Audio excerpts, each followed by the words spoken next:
Dans l'assemblée des saints, assoiffé je me tiens, que ton onction descende sur moi. Conscient que mon destin est dans le creux de ta main, que ton onction descende sur moi. Je suis disposé, assoiffé, que ton onction descende sur moi. Je suis disposé, assoiffé, que ton onction descende sur moi.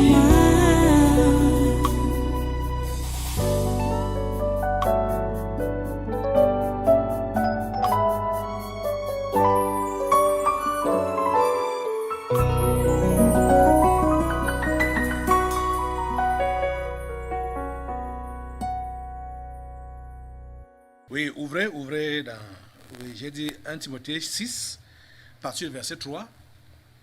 Nous allons commencer la lecture là. On va lire beaucoup d'écritures. Avant même de lire, je vais d'abord te poser la question. Vous posez la question. À quoi s'attendre quand on devient chrétien? Je sais que le mauvais message, la fausse doctrine, vous a préparé pour d'autres attentes quand on devient chrétien. Croyez en Jésus, vous allez vous marier. Croyez en Jésus, vous allez guérir. Croyez en Jésus, vous allez voyager. Croyez en Jésus, vous aurez la paix, la tranquillité. Croyez en Jésus, on va vous respecter. Croyez en Jésus, vous allez devenir grand. Croyez en Jésus, vous aurez le concours, le recrutement. Croyez en Jésus, vous aurez beaucoup d'argent. À quoi s'attendre quand on devient chrétien? En réalité, à quoi est-ce qu'on doit s'attendre? Je vais te dire déjà d'office que ce n'est pas ces fausses promesses qu'on t'a fait là qui doivent rester dans ta tête ou dans ton esprit. Ce n'est pas ça. Ce n'est pas ça. Tu comprends ça? Ce n'est pas ça. Même si tu es déçu, comme je commence ma prédication aujourd'hui avec cette déclaration, que ce n'est pas pour te marier que tu crois. Hein? Ce n'est pas pour avoir beaucoup d'argent que tu dois devenir croyant, chrétien. Ce n'est pas pour que tu réussisses dans tes études ou dans tes activités, dans ton commerce, dans tes affaires, que tu dois devenir chrétien. Ce n'est pas pour que tu guérisses forcément de cette maladie ou que tu sois forcément délivré de ce démon-là que tu dois devenir chrétien. Non, ce n'est pas ça. Ce n'est pas ça. Dans le monde là-bas, il n'y a pas de vie. C'est la mort. C'est la mort partout. Quand on devient chrétien, on est quitté de la mort à la vie, des ténèbres à la lumière. On doit comprendre d'office que, comme on était mort et Jésus nous a ramenés à la vie, il faut qu'on aille chercher ceux qui sont comme nous étions dans la mort. Comme nous sommes partis des ténèbres à la lumière, nous sommes devenus chrétiens. Il faut qu'on comprenne qu'on doit aller faire sortir les autres qui sont encore dans les ténèbres pour les ramener à la lumière. Donc, les fausses attentes que vous avez dans vos cœurs là, dans vos esprits là, et ces fausses attentes qui vous animent, c'est ça qui est mauvais parce que, comme vous ne voyez pas, si vous avez été sauvé en vrai, et que vous ne voyez pas que ce que vous attendez s'accomplit dans votre vie, vous vous découragez, vous baissez les bras et vous n'êtes plus... Vous perdez même la foi et vous continuez à fonctionner dans l'esprit de la religion, étant à l'église, mais étant inutile. Parce que quand tu ne fais pas ce pourquoi Dieu t'a appelé, tu es inutile, tu ne sers à rien. Tu comprends ça? Lisons cette première partie 1 Timothée chapitre 6, versets 3 à 10. Il est écrit, si quelqu'un enseigne de fausses doctrines et ne s'attache pas aux saintes paroles de notre Seigneur Jésus-Christ et à la doctrine qui est selon la piété, il est enflé d'orgueil. Il ne sait rien et il a la maladie des questions oiseuses et les disputes de mots, d'où naissent l'envie, les querelles, les calomnies, les mauvais soupçons, les vaines discussions d'hommes corrompus d'entendement, privés de la vérité et croyant que la piété est une source de gain. Et croyant que la piété est une source de gain. Ça, c'est la croyance que plusieurs ont. Croyant que la piété est une source de gain. C'est en effet une grande source de gain que la piété avec le contentement. Car nous n'avons rien à porter dans le monde et il est évident que nous n'en pouvons rien emporter.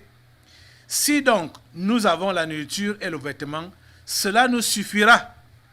Mais ceux qui veulent s'enrichir tombent dans la tentation, dans le piège et dans beaucoup de désirs insensés et pernicieux qui plongent les hommes dans la ruine et la perdition. Car l'amour de l'argent est une racine de tous les maux.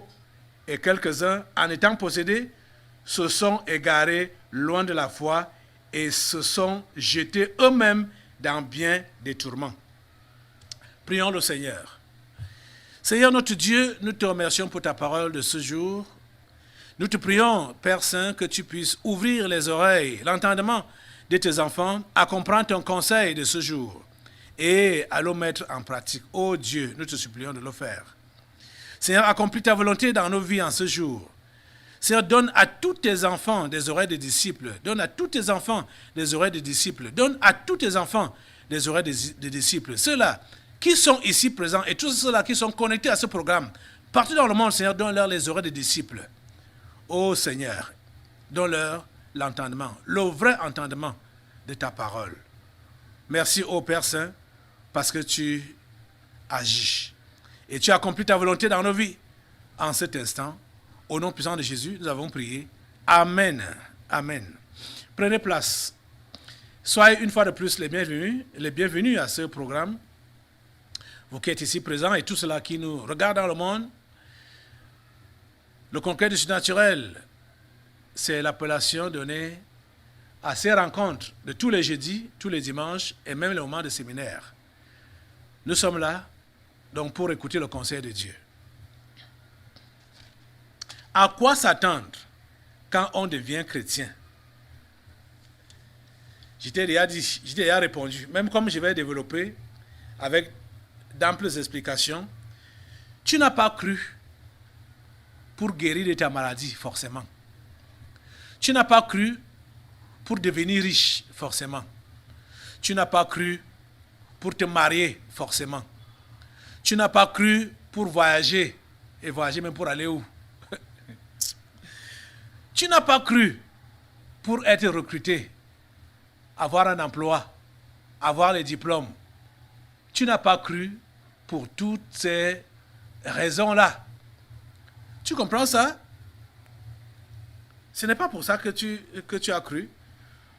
Vous devez avoir le clair de l'évangile dans votre esprit.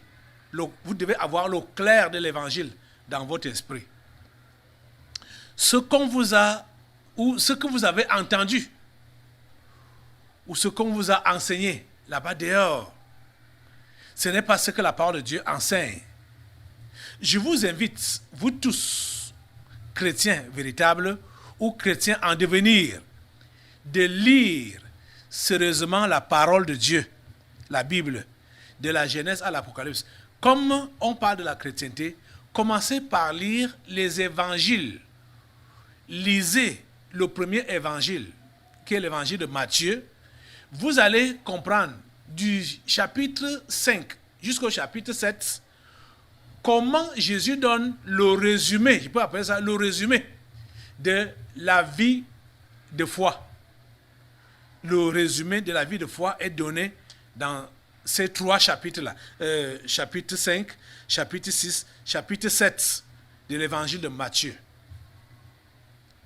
Mais vous allez voir qu'aujourd'hui, ce qui se vit ou ce à quoi les gens s'attendent dans les églises ou à cause de leur foi, ce n'est pas ce qui est enseigné par Jésus dans ce chapitre que je venais de citer là. Et ce que l'apôtre Paul a répété et que j'ai lu tout à l'heure là, c'est juste le rappel de ce que Jésus avait enseigné. Paul n'était pas physiquement avec Jésus, mais Paul avait reçu l'Esprit de Dieu qui lui rappelait et lui révélait tout ce que Jésus avait enseigné.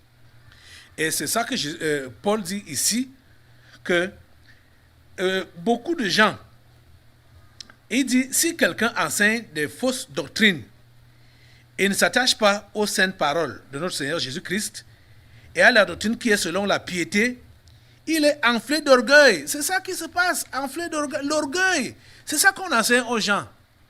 On enseigne aux gens comment s'enorgueillir, comment hausser les épaules. Hein, je ne suis pas n'importe qui, on ne me parle pas n'importe comment. Hein, je suis l'enfant du roi des rois. Hein, mon Dieu n'est pas pauvre, je ne dois pas être pauvre. Dieu n'est pas malade, je ne dois pas être malade. Hein, l'orgueil. Il est enflé d'orgueil, il ne sait rien. Il a la maladie des questions oiseuses et des disputes de mots, d'où naissent l'envie, les querelles, les calomnies, les mauvais soupçons, les vaines discussions d'hommes corrompus d'entendement, privés de la vérité, croyant que la piété est une source de gain. Donc, l'évangile qui s'enseigne aujourd'hui, c'est un évangile qui fait croire aux gens que la piété est une source de gain. Donc, comme tu as cru, ok, tout est à ta disposition. Oui, l'argent est à ta disposition, les richesses sont à ta disposition, tout est à ta disposition. C'est ça qu'on a fait croire aux gens. Et plusieurs parmi vous, même comme vous avez dit que vous convertissez, en vrai, vous avez quitté ce milieu-là, cette mauvaise semence est restée en vous. Au point où, quand vous constatez qu'une certaine situation perdue dans votre vie, par exemple, si on peut dire, je mets le chômage, entre guillemets, hein, vous n'avez pas de travail, mais un chrétien ne doit pas être dans le chômage. Vous devez comprendre ça, parce que quand vous avez cru, le Seigneur a ouvert pour vous, devant vous, une carrière. Donc, c'est pourquoi je mets ça entre guillemets. Hein, vous êtes dans le chômage, vous trimez dans vos affaires, au niveau de votre carrière, même si vous avez la carrière, vous êtes sur place, il n'y a pas de promotion, pas d'évolution, hein, l'argent n'augmente pas. En tant que chrétien, non, l'argent devrait augmenter, je devais avoir la promotion. Machin. Et comme ça ne vient pas, vous avez commencé à baisser. Vous avez commencé à baisser et à penser que Dieu ne prend pas soin de vous. Et vous allez maintenant vous rappeler de ce qu'on a eu à vous enseigner dans le passé. Donc, ces fausses doctrines avec lesquelles on vous a bourré l'esprit dans le passé, c'est ça qui va revenir en surface en vous. Vous voyez? Et quand ça revient comme ça en surface en vous, vous avez fait arrêt. Vous avez mis un arrêt à votre chrétienté, hein? Parce que vous êtes déjà un rétrograde. Vous comprenez ça? Croyant que la piété est une source de gain.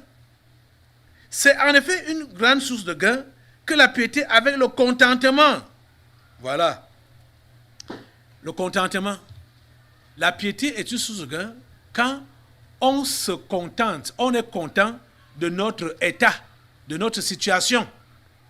La piété avec le contentement. Et vous allez voir que l'écrivain aux Hébreux a rappelé, et vous savez, quand l'écrivain aux Hébreux rappelle même, dans Hébreux chapitre 13, verset 5, c'est ce que Dieu avait déjà dit depuis dans l'Ancien Testament, où il dit, ne vous livrez pas à l'amour de l'argent, contentez-vous de ce que vous avez, car Dieu lui-même a dit, je ne te délaisserai point, je ne t'abandonnerai point. Vous voyez? Il rappelait les paroles qui sont dans Deutéronome. Vous voyez? Avec Moïse. Dieu ne demande pas à son enfant de se livrer à l'amour de l'argent. Et Jésus avait également condamné cela dans le passage que je vais, du moins, dans l'un des chapitres dont je vous ai parlé de Matthieu, là, au chapitre 6, où Jésus dit qu'on ne peut pas servir 2 maîtres à la fois. Dieu et maman, c'est impossible. Donc, quand tu as cru, tu as vraiment eu le désintéressement pour commencer aux choses de cette vie. Mais comme le temps est passé, tu as commencé à regarder encore en arrière. Tu as commencé à regarder en arrière. Hein? Et commencer à regretter comment ta vie est stagnante, comment tu n'évolues plus, comment tu n'as pas d'argent, comment tu n'as pas de travail, comment tes affaires ne marchent pas. Tu vois? Et tu dis, ah, mais je suis venu faire quoi sur cette terre? Mes avoirs ont même diminué, mes chances ont diminué, parce que je n'ai plus les mêmes relations que j'avais auparavant, je n'ai plus les mêmes opportunités que j'avais auparavant. Tu vois? Tu as rétrogradé. Dès que tu t'arrêtes comme ça, tu as rétrogradé. La chrétienté, la foi, la piété, ce n'est pas une source de gain comme on t'a enseigné auparavant. Ce n'est pas ça. La piété va avec le contentement. Tu dois être content de ton état actuel, de ce que tu as, de ton présent. Et ça doit être tous les jours. Dès qu'il y a un petit regret dans ta vie là, de chrétien, comprends que tu as mis un arrêt à ta chrétienté. J'ai promis qu'on va beaucoup plus lire. Mais bon, comme c'est que plusieurs ne comprennent même pas. Quand on lit, ils ne comprennent même pas. Alors, il faut toujours commenter, il faut toujours insister, il faut toujours redire la même chose. C'est pourquoi nous allons lire. On va lire les Écritures. Aujourd'hui, si on ne finit pas, on va continuer dimanche. Donc, c'est en effet une grande source de gain que l'appétit avait le contentement. Car nous n'avons rien apporté dans le monde. Nous n'avons rien apporté dans le monde. Nous n'avons rien apporté dans le monde. Quand on vient dans le monde, on est nu. Nu. On n'a rien apporté dans le monde. Il est évident que nous n'en pouvons rien emporter. Rien. On ne peut rien emporter avec nous. Vous comprenez? Et la Bible dit clairement au verset 8 donc que si donc nous avons la nourriture et le vêtement, cela nous suffira. Si nous avons la nourriture et le vêtement, cela nous suffira. Le Seigneur ne nous enseigne pas à amasser. Oh, ceux qui ont donc déjà développé l'esprit de la religion, ils veulent souvent tromper Dieu en disant que Dieu, si tu me bénis, je vais donner aux pauvres, je vais aider les démunis, je vais faire ceci, je vais faire cela. Ils essaient de tromper Dieu. Alors que ce n'est pas vrai. Ce n'est pas vrai. Ils veulent juste jouir de ce monde. Ils veulent juste gagner le monde. Tu ne peux pas gagner le monde et gagner Christ. Tu ne peux pas jouir du monde et jouir et être content de Christ. Jamais. Vous comprenez ça? La Bible te demande, quand Jean-Baptiste prêchait, il disait que celui qui a deux tuniques, qu'il apprenne à partager à celui qui n'en a pas. Jean-Baptiste n'a jamais enseigné que si tu veux donc montrer que tu es généreux, ok, dès que tu as un magasin de tuniques, tu commences donc à partager. Il a dit celui qui a deux. Il donne un à celui qui n'en a pas. Vous voyez? Donc, tu prétends dire à Dieu, Dieu, si tu me bénis, tu me donnes ceci, tu me donnes cela, je vais donner. Mais ce que tu as d'abord, est-ce que tu partages ça avec quelqu'un? Est-ce que tu es prêt à partager ce que tu as avec quelqu'un d'autre? Est-ce que tu es prêt à le faire? Donc, ils veulent jouer à la psychologie avec Dieu. Ils veulent tromper Dieu. Vous voyez ça? Ça ne marche pas. Ça ne marche pas. Hein? Nous n'avons rien apporté dans le monde et il est évident que nous n'en pouvons rien apporter. Si donc nous avons la nourriture et le vêtement, cela nous suffira. Et écoutez ce qu'il dit, mais ceux qui veulent s'enrichir tombent dans la tentation, dans le piège et dans beaucoup de désirs insensés et pernicieux qui plongent les hommes dans la ruine et la perdition. Car l'amour de l'argent est une racine de tous les maux. Vous voyez donc que la pensée de vouloir s'enrichir, c'est l'amour de l'argent qui te pousse à faire ça. Donc, accumuler, c'est la cupidité. L'amour de l'argent. Car l'amour de l'argent est une racine de tous les maux. Et quelques-uns en étant possédés. Vous voyez donc que c'est un démon. L'amour de l'argent, la cupidité, c'est un démon. Et quelques-uns en étant possédés se sont égarés loin de la foi et se sont jetés eux-mêmes dans bien des tourments. Tu ne peux pas être possédé de l'amour de l'argent et être dans la foi. Jamais. Quand l'amour de l'argent te possède, quand ce démon-là te possède, oh non, non, non, non, non, non, non. Tu es très mal parti. Parce que celui qui a l'amour de l'argent voit les voleurs autour de lui. Il a toujours les voleurs autour de lui. C'est-à-dire celui qui se dit chrétien, tu as l'amour de l'argent, oh, il ne peut pas faire les affaires avec les gens. Parce qu'il va toujours voir que ces gens-là sont en train de lui voler. Il voit toujours que ces gens-là sont en train de l'escroquer. Hein? Celui qui a l'amour de l'argent. Oh, oh. La Bible dit que car l'amour de l'argent est une racine de tous les maux. Une racine de tous les maux. Celui qui a l'amour de l'argent va toujours soupçonner que les autres sont en train de lui voler. Celui qui a l'amour de l'argent va toujours soupçonner qu'on est en train de le ruiner dans les affaires. Il va toujours soupçonner. Il ne peut pas avoir un esprit tranquille. Il ne peut pas avoir un esprit tranquille. Jamais de la vie. Et c'est difficile qu'il puisse réellement travailler en partenariat. Parce qu'il va toujours se sentir dupe. C'est-à-dire qu'il voit que les autres se jouent de lui, les autres abusent de lui, hein, les autres l'escroquent. Vous voyez? Voilà ce qui caractérise celui qui a l'amour de l'argent. Pourquoi? Pourquoi est-ce qu'il a toutes ces pensées-là? C'est parce qu'il veut tout pour lui. Il veut l'argent pour lui. Il veut accumuler. Il veut garder. Hein? Vous êtes en train de comprendre? C'est la racine de tous les maux. L'amour de l'argent. Et quelqu'un qui, quelques-uns en étant possédés, se sont égarés loin de la foi et se sont jetés eux-mêmes dans bien des tourments. Les amis chrétiens, s'il te plaît, ne te laisse pas posséder par maman.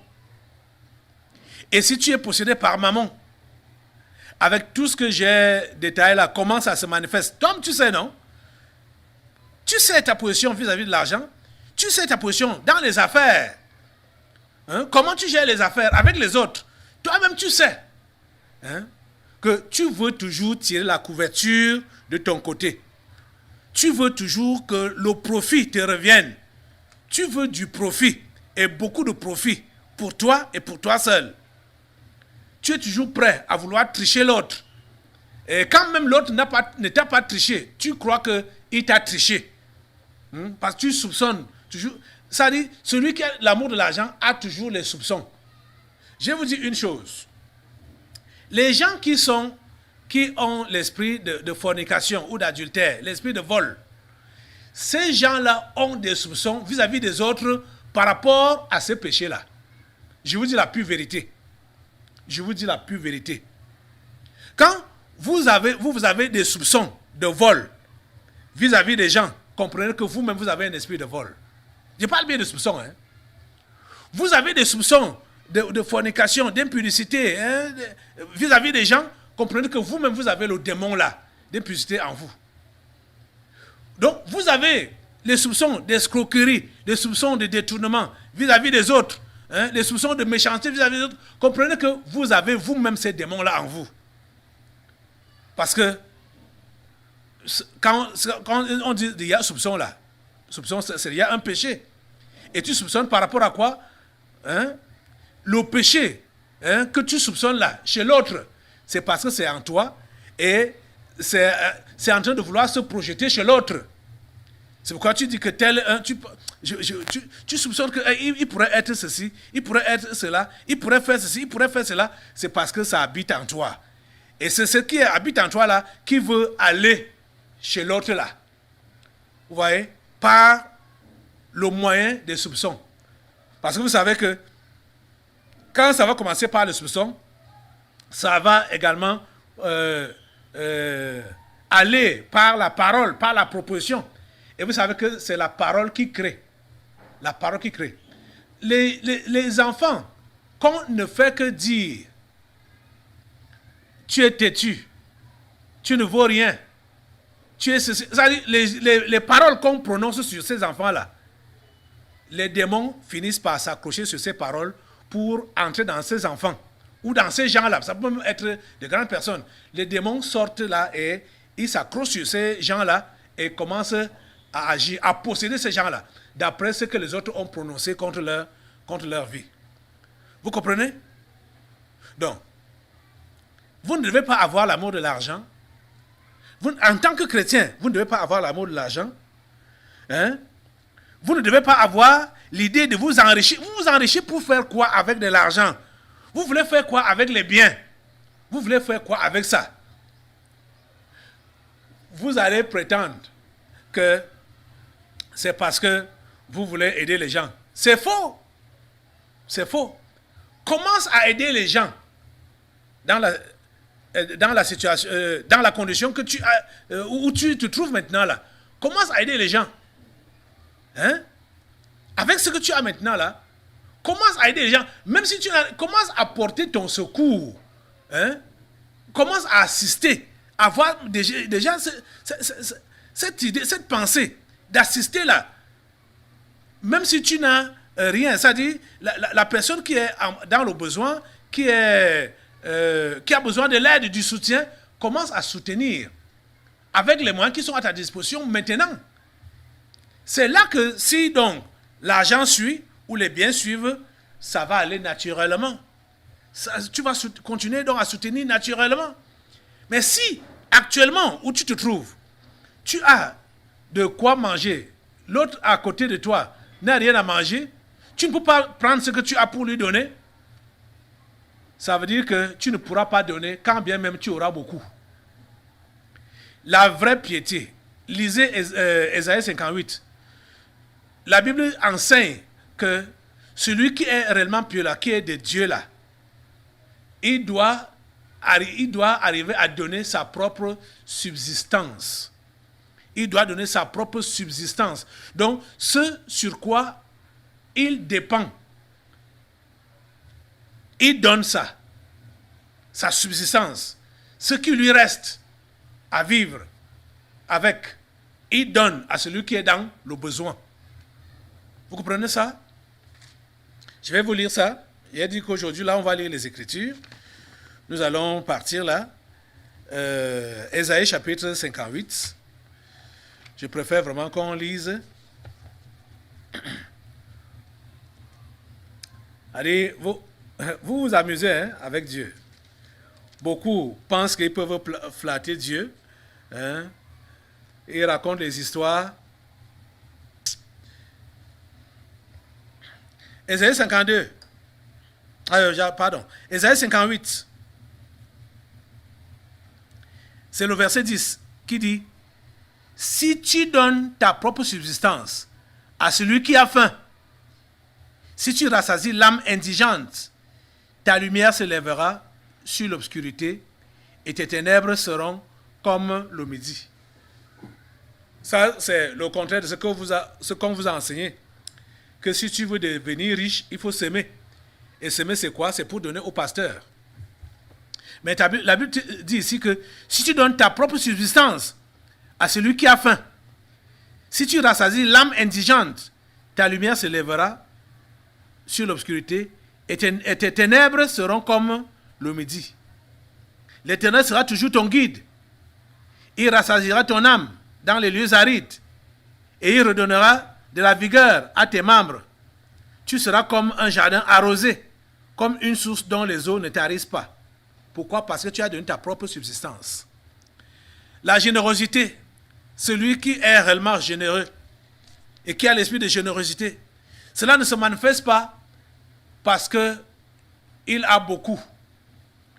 Pour montrer ta générosité, c'est quand tu n'as même rien que tu dois montrer ta générosité. Et tu ne dois pas faire cette générosité dans un esprit de sacrifice, de porc. Parce que d'autres, quand ils apprennent comme ça, là, il va donc dire que, ok, voilà, comme on a dit que je dois donner pour avoir la lumière, pour avoir l'abondance, ok, je vais donner. Et, il donne et il commence à attendre que Dieu lui rembourse. Dieu connaît nos intentions. Dieu connaît tes intentions. La générosité, ça ne demande pas le remboursement ou la récolte dans ce monde-ci, ici et maintenant. Ce n'est pas comme ça. C'est Dieu qui va te récompenser. Et Dieu ne te récompense pas forcément rien que dans ce monde-ci, pour ce siècle. Tu comprends ça? Quand tu dis que tu vas donc être généreux et tu commences à donner, à compte que tu donnes et après, bon, comme tu vois que toi-même tu es déjà dans le manque, toi-même tu commences à avoir faim de dire, ouais, j'aime donner ce qui me restait. Voilà, moi, je me retrouve dans des difficultés maintenant là. Comprends que tu n'as pas donné ça avec le cœur. Comprends que le don que tu as fait là, Dieu n'a pas accepté ça. Parce que tu regrettes. Tu comprends, non? Tu n'as pas besoin de regretter. Quand tu donnes dans un esprit de générosité, sois prêt à donner 1 million de fois, 1 milliard de fois, même si tu n'as rien pour toi-même. Et même si tu ne continues à avoir rien pour toi-même, mais tu donnes pour ce... Je dis, tu ne donnes pas au prophète, hein? Tu ne donnes pas à l'homme de Dieu, forcément. Tu donnes à celui qui ne peut pas te rembourser. Tu donnes aux démunis, à l'affamé. Et tu ne t'attends pas à une récompense là. Tu donnes juste parce que tu veux aider une créature de Dieu. Tu comprends ça? C'est là. Et déjà, Dieu connaît nos cœurs. Et nous-mêmes, on se connaît. Ceux qui sont généreux et qui donnent dans la générosité, dans un esprit de générosité, savent, ils ne s'ignorent pas. Et ceux qui donnent aussi dans un esprit de marchandage ou de... un esprit de mensonge, ils veulent tromper Dieu, ils veulent tromper la vigilance de Dieu, ils se connaissent et Dieu les connaît aussi. Parce que quand ils n'ont pas reçu ce à quoi ils s'attendent ou ils s'attendaient, ils vont commencer à murmurer que malgré tout ce que j'ai donné, malgré tous les sacrifices que j'ai faits, malgré, il va commencer à citer. Vous comprenez que celui-là n'avait pas donné pour Dieu. Vous voyez, cette mentalité-là, cette mauvaise mentalité-là, il faut se débarrasser de ça. Je vous en prie, débarrassez-vous de cette mauvaise mentalité. Débarrassez-vous de cela. Ça ne vous profitera jamais. Vous comprenez? Ça ne vous profitera jamais. Aujourd'hui, je vous interpelle à vous débarrasser de l'amour de l'argent. L'amour de l'argent est une racine de tous les maux. Je vous dis que l'amour de l'argent, si vous faites les affaires avec quelqu'un qui a l'amour de l'argent, vous êtes malheureux, vous êtes mal parti. Parce que vous ne pouvez pas prospérer. Vous ne pouvez pas réussir dans ces affaires-là. Et n'en parlons pas que vous êtes tous les amoureux de l'argent. Vous n'allez pas vous en sortir. Vous n'allez pas vous en sortir. Ça ne pourra pas marcher. Ça ne pourra pas marcher. Vous comprenez? Et surtout, quand vous dites que vous êtes chrétien et vous avez l'amour de l'argent, vous allez travailler. Vous allez travailler. Vous travaillez comme des éléphants. Vous n'allez rien moissonner. Vous n'allez rien récolter. Vous allez manger comme les fourmis, comme on dit. Vous comprenez?